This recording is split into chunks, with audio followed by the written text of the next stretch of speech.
ভারতের ওড়িশা রাজ্যে সম্প্রতি একটি চাঞ্চল্যকর এবং হৃদয় বিদারক ঘটনা ঘটেছে, যেখানে একজন ব্যক্তি তার মৃত বোনের ব্যাংক অ্যাকাউন্ট থেকে টাকা তুলতে মৃত্যুর প্রমাণ হিসেবে বোনের কঙ্কাল নিয়ে ব্যাংকে হাজির হয়েছেন। মৃত্যুর প্রমাণ দিতে কবর খুঁড়ে বোনের কঙ্কাল নিয়ে ব্যাংকে ভাই কেনই বা এই কঠিন সিদ্ধান্ত নিয়েছেন জিতু মুন্ডা? এ নিয়ে বিস্তারিত থাকছে প্রতিবেদনে। ভারতের ওড়িশা কেওনঝড় জেলার দিয়ানালি গ্রামের বাসিন্দা জিতু মুন্ডা তার মৃত বোন কলরা মুন্ডার ব্যাংক অ্যাকাউন্ট থেকে টাকা তুলতে না পেরে চরম এক সিদ্ধান্ত নেন। কালারা মুন্ডা গত ২৬ জানুয়ারি ২০২৬-এ মারা যান। তার অ্যাকাউন্টে প্রায় ১৯,৩০০ রুপি জমা ছিল।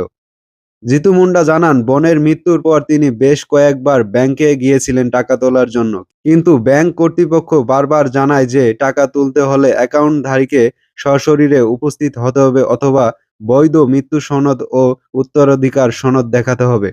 জিতু মুন্ডা একজন দরিদ্র আদিবাসী পরিবারের সদস্য। তিনি দাবি করেন, ব্যাংকের কর্মকর্তাদের তিনি বারবার বোনের মৃত্যুর কথা বললেও তারা তা বিশ্বাস করছিল না এবং দপ্তরি জটিলতা দেখাচ্ছিল। হতাশ ও ক্ষুব্ধ হয়ে জিতু মুন্ডা শ্মশানে গিয়ে তার বোনের কবর খুঁড়ে দেহাবশেষ বা কঙ্কাল বের করেন। এরপরেই সেই কঙ্কালটি কাপড়ে মুড়িয়ে কাঁধে করে প্রায় ৩ কিলোমিটার হেঁটে ব্যাংকে নিয়ে উপস্থিত হন।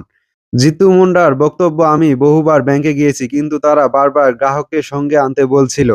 আমি বলেছিলাম যে আমার দিদি মারা গেছেন, কিন্তু তারা শুনছিল না।